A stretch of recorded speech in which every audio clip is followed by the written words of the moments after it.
Halo teman-teman, perkenalkan aku Aska Aurelia Irawan, mahasiswa S1 Manajemen Universitas Bengkulu. Kali ini akan membahas tentang pemasaran retail dengan dosen pengampu Ibu Dr. Ina Setiayu, SEMM. Nah, kali ini kita akan membahas persaingan bisnis retail, bisnis tradisional versus bisnis retail modern. Yuk kita simak video berikut ini. Nah, kenapa sih persaingan antara retail tradisional dan retail modern ini paling banyak mengundang perhatian? Mari simak pembahasan berikut ini. Nah, menurut Tulus TH Tambunan dan kawan-kawan tahun 2004, ada 4 jenis persaingan industri retail, yaitu persaingan antara retail modern dan tradisional, persaingan antar sesama retail tradisional, persaingan antara retail modern, persaingan antar supplier. Nah, sebelum lebih lanjut lagi, kita harus mengetahui dulu nih pengertian antara retail tradisional dan retail modern. Nah, menurut Perpres nomor 112 tahun 2007 tentang penataan dan pembinaan pasar tradisional, pusat perbelanjaan, dan toko modern memberikan batasan pasar tradisional dan toko modern dalam pasal 1 sebagai berikut.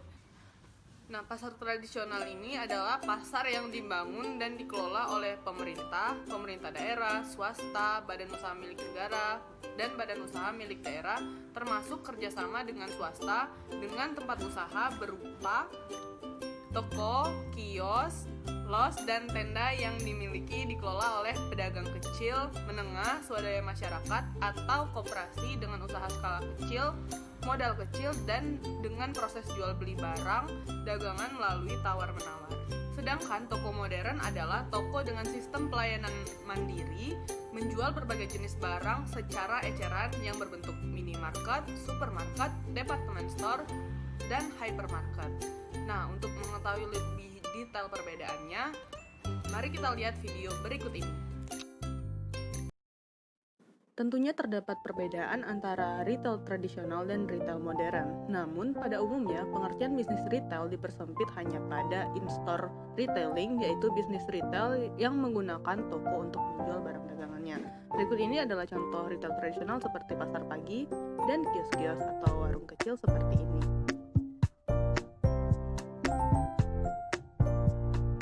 Selanjutnya, retail modern. Retail modern terbagi menjadi 3, yaitu minimarket, supermarket, dan hypermarket. Minimarket adalah toko berukuran relatif kecil yang merupakan pengembangan dari mom and pop store di mana pengelolaannya lebih modern dengan jenis barang dagangan yang lebih banyak. Pada kelompok minimarket hanya terdapat 2 pemain besar, yaitu Indomaret dan Alfamart. Minimarket merupakan jenis pasar modern yang agresif memperbanyak jumlah gerai dan menerapkan sistem franchise dalam memperbanyak jumlah gerainya. Sedangkan supermarket adalah bentuk toko retail yang operasinya cukup besar, berbiaya rendah, margin rendah, volume penjualan tinggi, terkelompok berdasarkan lini produk, self-service, dirancang untuk memenuhi kebutuhan konsumen. Beberapa contoh supermarket adalah Superindo, Ramayana, dan Gria Supermarket, serta masih banyak lagi contoh lainnya. Salah satu contoh hypermarket adalah Carrefour yang menguasai hampir 50% pangsa omset hypermarket di Indonesia.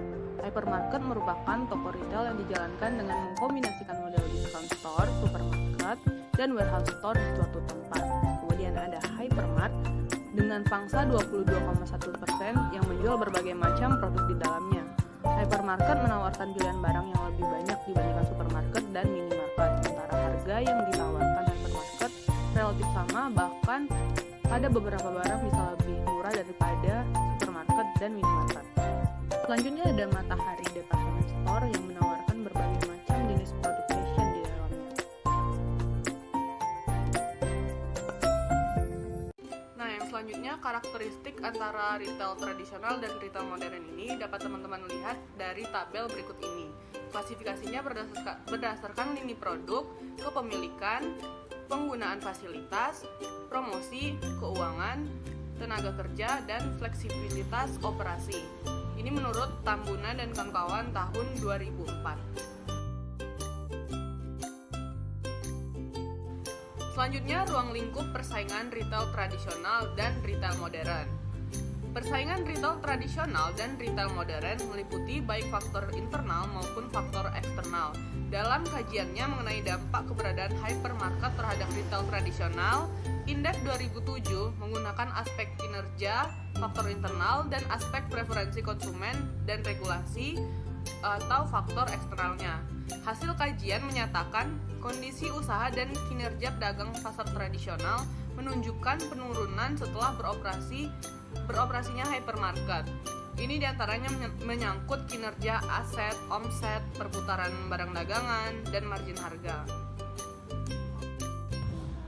Kemudian aspek lainnya yaitu analisis preferensi konsumen ditetapkan untuk melihat bagaimana perilaku konsumen dalam menentukan pilihan berbelanja di hypermarket dan pasar tradisional. Sedangkan pada aspek regulasi ditelaah juga peraturan perundang-undangan sektor retail untuk melengkapi bahan pertimbangan. Aspek preferensi konsumen ini biasanya mencakup human resource terkait dengan pelayanan yang diberikan, kemudian mencakup merchandise yaitu jumlah produk yang tersedia, keanekaragaman jenis produk, dan keanekaragaman merek yang dijual. Kemudian ada harga, terutama dalam kaitannya dengan harga yang murah. Selanjutnya ada aspek pelayanan yang dievaluasi oleh konsumen, yaitu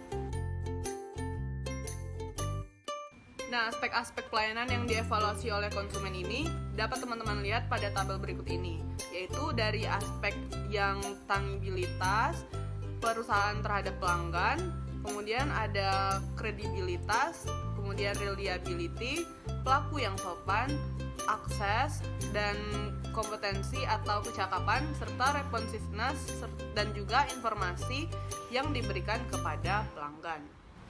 Penelitian dan kajian mengenai persaingan retail tradisional dan retail modern ini tidak selalu mencakup semua aspek di atas, tetapi lebih banyak yang menggunakan atribut-atribut pilihan yang paling relevan yang akan menjadi persepsi nilai konsumen. Seperti yang dilakukan Aruman 2008 dalam sebuah kajiannya menggunakan atribut-atribut yaitu sebagai berikut. Yang pertama, harga murah yang ditawarkan, hadiah yang ditawarkan, lokasi, keragaman produk, kecepatan layanan, suasana outlet, merek outlet, parkiran yang gratis, luas outlet, dan keramahan pelayanan. Oke, selanjutnya kita akan membahas strategi bersaing retail tradisional. Berbagai kajian dan penelitian ahli telah menemukan banyak fakta tentang persaingan antara retail tradisional dan retail modern yang menghasilkan banyak masukan yang berguna bagi pasar tradisional sebagai pihak yang berada pada posisi yang lemah pada persaingan. Dalam harapan yang mewakili konklusi seluruh penelitian yang ada, dapat mengacu pada penelitian Shai-TB 2008 yang dalam penelitiannya memberikan solusi bagi retail tradisional dalam fokus ekonomi menghadapi tekanan persaingan retail modern.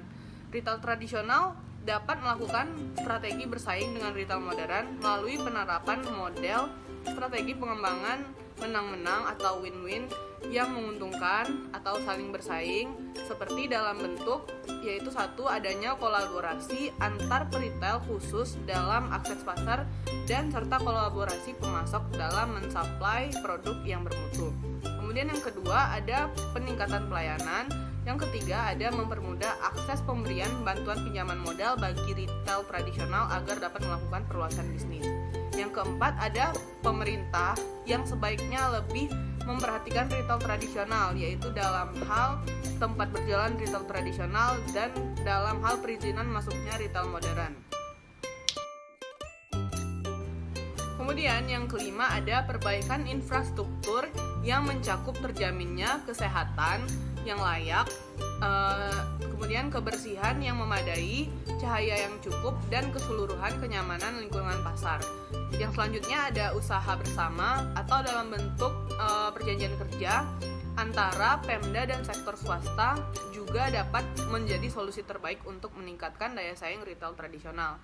Kemudian pemerintah harus menertibkan preman-preman dan pungli atau penarikan iuran gelap yang ada pada retail tradisional. Selanjutnya, pemerintah harus menetapkan jarak antar retail tradisional dan retail modern. Kemudian ada zonasi, yaitu pembagian zona atau kawasan untuk jenis retail tertentu sehingga dapat mencegah persaingan yang tidak berimbang. Kemudian Kemudian yang terakhir, perlunya sebuah UU Retail sebagai kerangka dan landasan bagi pemerintah dalam mengelola sektor retail modern agar tidak mematikan retail tradisional dan memaksimalkan kontribusi retail modern pada ekonomi lokal yang dibutuhkan. Nah, itu tadi pembahasan mengenai persaingan bisnis retail tradisional dan retail modern di Indonesia. Banyaknya atribut persaingan retail tradisional dan retail modern dengan masing-masing permasalahan yang ditimbulkannya membutuhkan energi yang besar untuk mengurai dan mencarikan solusi pemecahan. Strategi yang paling memungkinkan digunakan retail tradisional dalam persaingan ini justru bagaimana menjalin sinergi dengan retail modern, bukan dengan saling bersaing antar satu sama lain. Nah, sampai situ aja video pembahasan kita kali ini mengenai persaingan antar retail tradisional dan retail modern di Indonesia. Semoga teman-teman bisa mudah dimengerti video pembahasannya dan semoga bermanfaat. Kalau ada pertanyaan silahkan tulis di kolom komentar atau tanya langsung ke email boleh. Sampai ketemu di video selanjutnya.